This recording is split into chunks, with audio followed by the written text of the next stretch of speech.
audience. 1, 2, 3.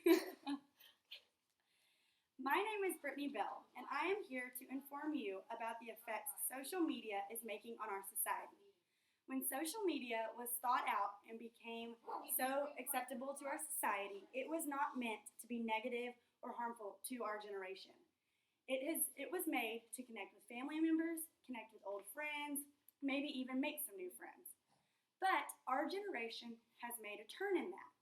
It is not all bad. Some people do still use it to connect with other people, connect with potential job opportunities, and things like that.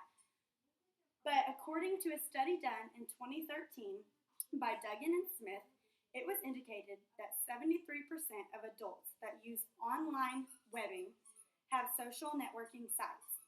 While that may not seem like a lot, 73% of adults, meaning 18 and up, is a ton.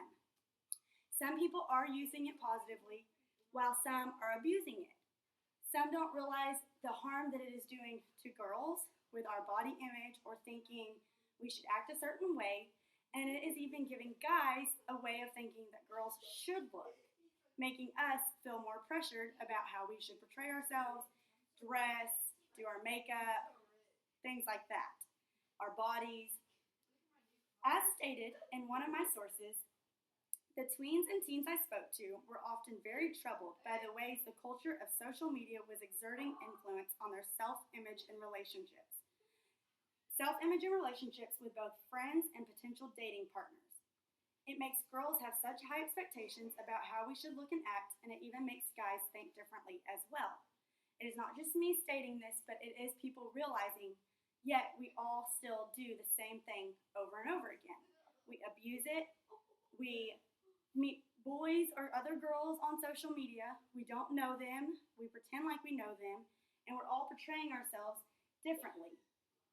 While there's so many different Facebooking accounts, Instagram accounts, and all that, there's also social networking that some of us don't even realize, such as Tinder is social media, even LinkedIn, which a lot of people use to get jobs, Pinterest, Instagram, all of those things. When you go and you look at someone's account, you think that they're a certain way when really they might not be. Maybe they're not that pretty, or maybe they're not that rich. Maybe that relationship isn't as good as it seems. But we all think it is, because that's the way they're portraying themselves. There was also a study done where parents were questioned about their feelings on social media with their children and how it's affecting them. In this study, it was concluded that parents felt that there was a shift toward preference for quantity over quality in their child's friendships, which put extra pressure on their adolescent to be liked by as many people as possible on the internet. This might not make sense to many, but it really does when you think about it. More people are worried about getting 100 likes on this picture or 30 retweets on this tweet, when really all that should matter is what our true friends think about it.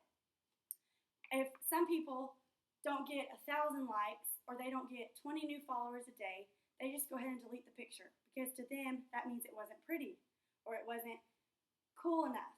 And that is not how that it should be. Social media is not made for giving us attention or things like that. It is simply supposed to be made for networking with other people, meeting new friends, and truly being friends with them, not being more worried about social media friends than real friends, which is why they stated quantity over quality. This is not okay. In conclusion, social media is not all bad. There are positive things about it. Some people just end up abusing it and lose themselves in a virtual world, which is what our society is doing.